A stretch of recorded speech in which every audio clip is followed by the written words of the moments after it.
ما میوانداریا دکتر فریدون رحمانی لكل عنوان السياسي وما مستيزنجها يورك لباجار تورونتو يه كندا لقال ما إذا ما تخش بجالكس فاش وما دبونات بريز رحماني أزج ببرسي دست بكم دونالد ترامب دبيجا أو برين إيرانيين لأمريكا بو زيان دریایی خرج بکه. اف بریار و هیوین جبو دانستاندنا نوری کفتنه به تمامی قط نکه؟ بله صد پیشکی گلیک سلاو و سپاس با دعوته و کاتک شر دبیت براستی شرکی که 47 سال آمادگی بوی کرا و پیش کماری اسلامی و هر وها حکومتانی ناوچه به تایبت اسرائیل آماده کاری کرایه بو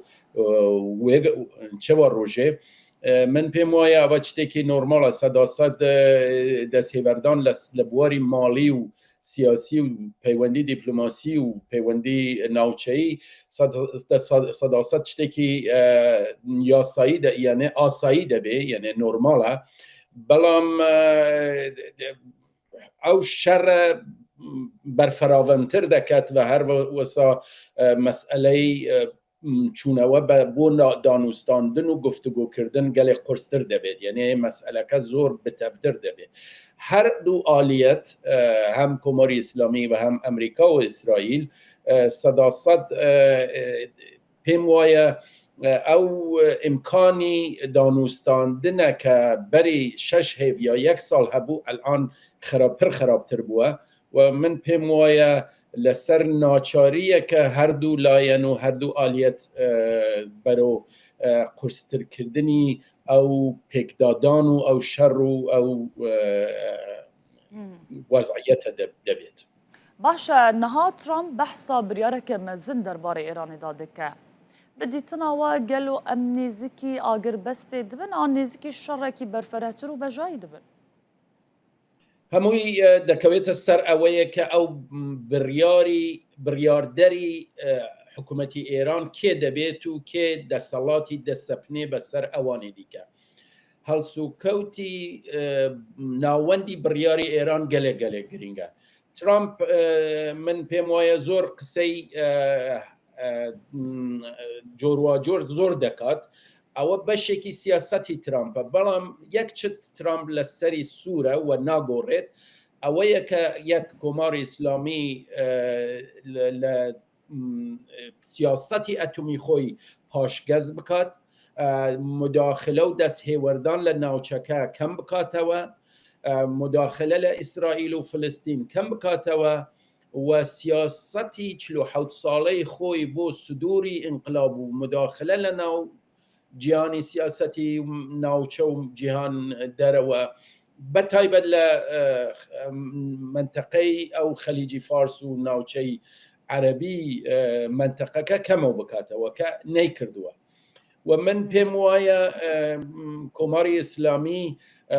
ئەگەر ناوەندی بڕیار سیاسەتی خۆی نەگۆڕێت شەڕەکە بەرفەراوانتر و قورستر دەبێت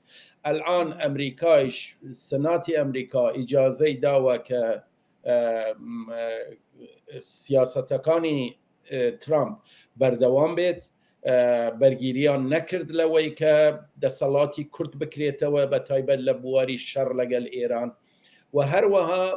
بودجەیەکی میلیاردیان تایید کردووە کە بدرێت بۆ بەردەوامبوونی هێزی عسکەری و نظامی ئەمریکا ئەوەیە کە من پێم وایە الان بەتایبەت ئەو شانسە کە دۆنالد ترامپ سەرۆککۆماری ئەمریکا دای بە ئێران کە دانوستاندن بکات نیشانیدا کە ئەمریکا ناخوازێ شەڕ بکات بەڵام ئێرانە کە دەخوازێ شەڕ ببێت چۆن ئەگەر بەردەوام نەبوون لە شەڕ و تەمامکردنی شەڕ ئێران تووشی قەیرانێکی ناوخۆیی قورس دەبێت لە بواری مادی لە بواری ئیمکانیاتی بەرق و کارەبا و ئاو ئەوانە و خەڵکەکە زۆر ناڕازین و ئابووری ئێران زۆر خراپتر لە ناوچەکەیە هل تێکلداری ئەم بێژن ئەخفتناتەژیتە بەحسا ژێرخانەیە کرد ئەمریکا دەیریشێن خۆین vê dawiyê da pir tûnel û navendên avêyên Îranê rûxandine. Mafte wataya ku Amerîka niha gefa xwe bicêhtîne û دخوازه ایران بالراستی وگرنه سردما کورین؟ ایران روخاوه براستی لبواری گشپیدانی آبوری و صنعتی ایران روخاوه یعنی هیچ نماوه بیزنس نماوه الان روزانه دیان کس لإیران و ویزا دگرن درانه وراتان دیکه لبواری خویندن لبواری تجارت لبواری کاری آبوری و تجاری ایران وضعی که زور خرابی هیا بەڵام من پێم وایە زۆر خراپتر دەبێت یعنی الان شەڕەکە لە ناو واشنگتن نییە یا لە ناوی نیویۆرک نییە لە ناوی ئێرانە هەر خراپیەک لە ناوچەکە بوێت لە داهاتووە قازانجی ئەمریکا و ئەوروپایە کە دەبێت بێن چاکسازی بکەن یعنی 5 ساڵ 2 ساڵ 6 مانگی دیکە ئەگەر وەزعەکە هێوەر ببێتەوە لێرە ئێرانە دەبێت پایرەیەک سەرف بکات و بێتەوە چاکسازی بکات کێ چاکسازی دەکات وڵاتە پێشکەوتووەکانی ئەوروپا و ئەمریکا و کەنەدا و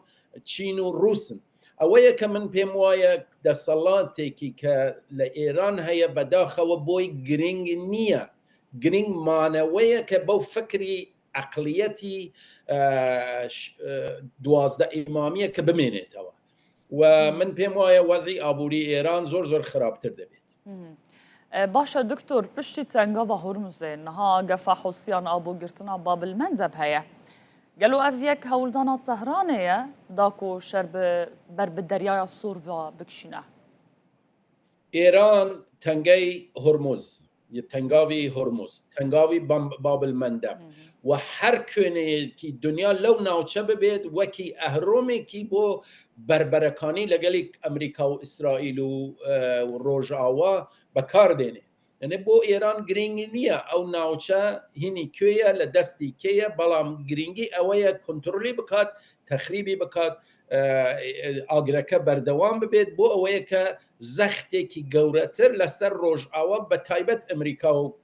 هین بکات ئێران بابلمەندەب وەکی ئەهڕمی یا مکانیزمی بەرگێری لە هێرشەکانی ئەمریکا بۆ کەمکردنەوەی دەسەڵاتی ئەسکەری ئەمریکا و وڵاتەکانی ناوچەکە بەکاردێنێ بەداخەوە خۆب دەبینی نەتەنیا بابلمەندەك حتا فڕۆکەخانەی هەولێریش وەکی ئەو مەسئلە بەکاردێنێ نەتەنیا زەختێک لەسەر ئەمریکا دەکات بەڵام دەبێژێ کە ئەگەر ئابووری من خراپە بۆ دەبێ ئابووری هەولێر و کویت و ئەمارات و وڵاتەکانی دیکە کە لەگەل ئەمریکا پەیوەندێکی باشیان هەیە دەبێت بەردەوام بێت بابلمەندەب وەکی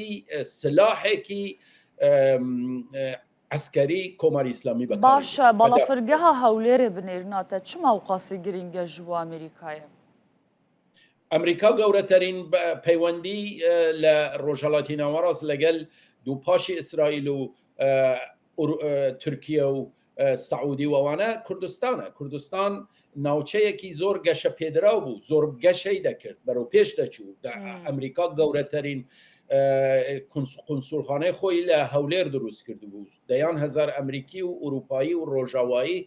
لە ئەمنیەتێکی باشدا دەژیان تا 2017 و 18 و 19 و 20 و 22 وەزی کوردستان زۆر بەرەو پێش دەچوو بەڵام دەسهێوەردانی ئێران تا بەری ئەو شەڕە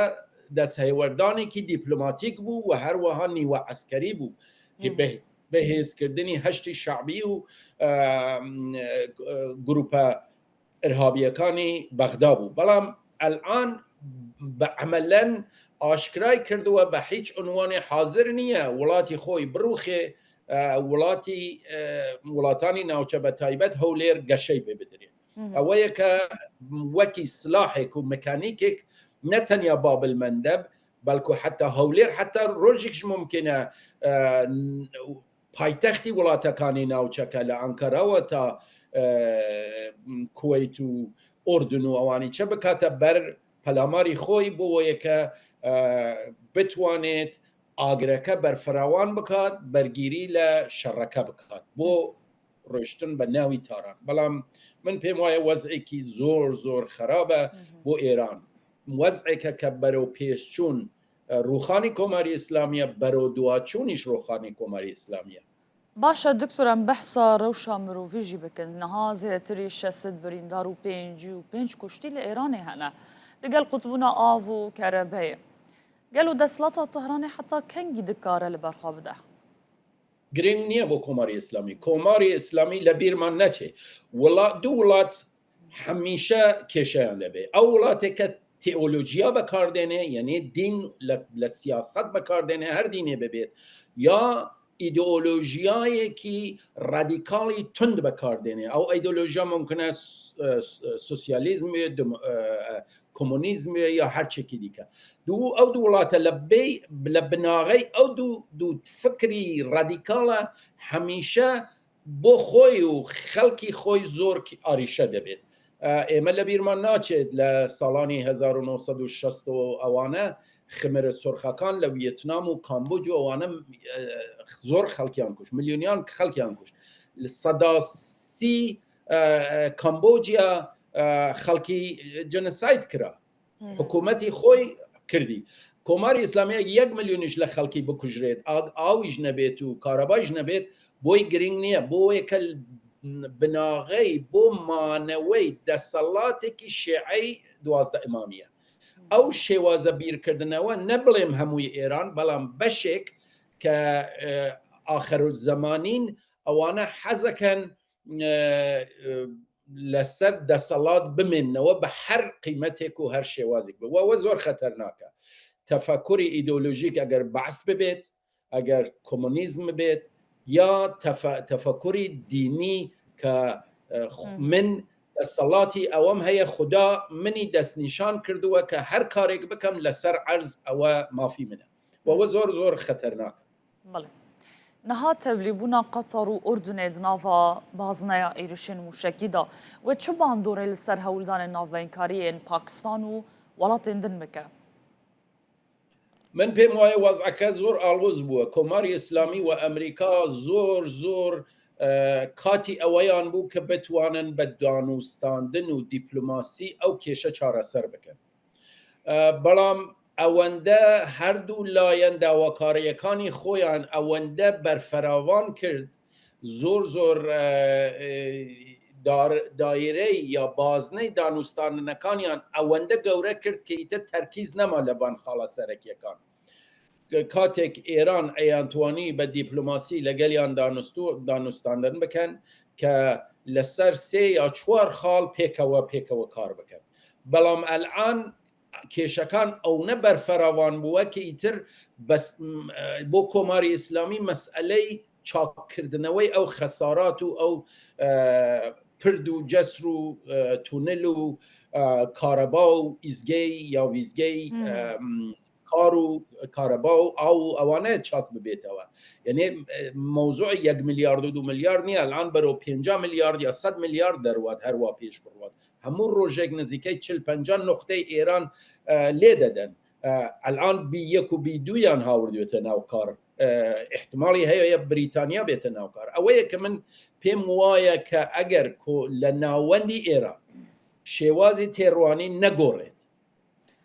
باشە سەدەم چییە کۆ برێتانیای دکشینە ناوێ جەنگێ حەنجەتەوەی چ بە نەتەنیا بریتانیا چینیش ممکنە ئەگەر بەردەوامبوونی ئەو شەڕە چین و رووسیە قازانجیان هەیە لەو شەڕە بۆیە کە نەوتێکی ئەرزان و خۆڕاییان لە ئێران دەست دەکەوێت بەڵام نەئیتر ئەوەندە کە تەواوی ئەو پەیوەندیەکان بپچڕێت ئیتر قازانجی چین و رووسیش لە ئۆردن و لە کۆوەیت و لە بەحرین و لە یەمەن و لە وڵاتەکانی دیکە ئەویش تهدید بکرێت و لە ناو بچێت ئەوەیە کە کۆماری ئیسلامی GDP یا گرۆس ناشنال پرۆداکتی 400 میلیارد دلارە بەڵام هینی عەرەبستان نزیکەی 1 تریلیۆنە وڵاتەکانی دیکە نزیکەی 37-8 تریلیۆن دلار ئیمکانیاتی مادیان هەیە چین تەنیا تەرکیز ناکاتە سەر ئێران بۆ قازانجی خۆی بریتانیاش منافعی خۆی هەیە ئەگەر هێرش بکرێتە سەری بابن مەندەل قازانجی تەواوی وڵاتەکانی دنیا دەگرێتەوە لە رووسیا بیگرە لە چین بیگرە لە بریتانیا بیگرە ئەوەیە کە کۆماری ئیسلامی کاتێکە بەرەو خوار دەڕوات ممکنە 6 مانگ بخایێنێ یا 5 مانگ یا ساڵێک بەڵام تەسیرێکی زۆر خراپتری لەسەر ئابووری دنیا و ناوچەکە دەبێت ئەلان ئابووری نەتەنیا تورکیا پاکستان یا ئەفغانستان تەواوی ڕۆژهەڵاتی ناوینی خراپ کردووە تەخریبێکی ئابووری زۆر خراپ ئەوە بۆ ئێران ئەگەر گرنگی نەبێت بۆ ناوچەکە زۆر گرنگەوە من پێم وایە شەڕەکە بەرفەراوان دەکات و لێرە زۆر خەتەرێکی گەورەتر دەبێت ئیجار دکتۆر چاودێر دەبێژن ئەمریکای vê carê dixwaze şerrê xwe êrişên xwe berferehtir û xortir bike ji ber ku dixwaze di danûstandin û rûniştinên bêdayên em bêjin ji bo navbeyinkariyê da şert û mercên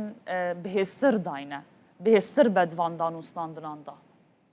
tu çi xas rastbînî vê yekê من ڕاست نابینم بۆ وەیەکە تا مێشکی بڕیاردەرانی ناوی ئێران نەگۆڕێت نەهاتە گوهرتن هیچ گۆڕانکاریەک نابێت ئەو شەڕە بەرفەراوانتر دەبێت ئێران خراپ دەبێت بەڵام ناوچەکەیش زۆر زەختی ئابووری لێ دەکەوێت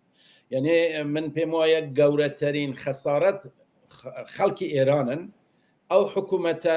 بۆی گرنگ نییە ئەگەر 150 ئابووری ئێرانیش لە ناو بچێت یعنی میلیاردە دلار یا تریلیۆن زەرەری ئابووری ببێت بۆ یەکە شێوازی تێڕوانینی ئەوان بۆ دنیا و بۆ ناوچەکە زۆر ئاخر زمانیە یعنی گرنگ نییە کە ئابووری تەخریب دەبێت گرنگ ئەوەیە کە دەسەڵاتێک بەو شێوازی فکریە بمێنێت و من پێم وایە ئەمریکا ئاریشێکی گەورەی هەیە بۆ 3 تا 4 مانگ بەڵام وەزعیەتی ئەمریکایش ئەوەیە کە بەردەوامبوون لەو شەڕە من دەزانم کە بەشێکی گەورەی مەسروفاتی ئەو شەڕە وڵاتانی ناوچەکە بە تایبەت وڵاتە عەرەبیەکان ئەیدەن بە پارەی نەوت و غازی خۆیان لە درێژخایەن بەڵام ئەوە تەسیرێکی دەیان ساڵە دەنێت لە بواری پەیوەندی سیاسی پەیوەندی دیپلۆماتیک و ئابووری ناوچەکە تۆ کاتێکە ئەمنیەت و ئاسایشی ئابووریت لە وڵاتێ گرت دەیان ساڵ دەخایێنێت تا ئەو ئارامش و ئەو ئێعتماد و ئەو تراست یا ئێعتمادە بگەڕێتەوە من پێم وایە کۆماری ئیسلامی تا ئەو شێوازی بیرکردنەوەیە نەگۆڕدرێت یا بەشێکی لە دەسەڵاتداران تەسیر نەکەن لەوانی دیکە کە بتوانن بێنە سەر مێزی دانوستاندن و گفتوگۆکردن من پێم وایە ئەو کێشە بەردەوامە احتماڵێکی هەیە رووسیا بتوانێت بێتە ناو ئەو کارە چون مەسەلەی رووسیەش لەگەل یوکراین وەکی ئەهرومێک بەکاردێنێت کە ئەو کارتی ئێرانە بەکاردێنێت بۆ مەسەلەی یوکراین من پێم وایە ئەو شەڕێکی جیهانگیرە و هەموو کێشەکان پێکەوە بەسراوەوە چین رووسیا ئەمریکا ئوروپا و وڵاتانی ناوچەکە gelek spas Dr. Fereydun Rehmanî lêkolînvanê siyasî û mawsteyê Zengeha York li bajarê Torontoyê Kanadayê li gel me bû gelek spas ji bo amadebûna te dest xweş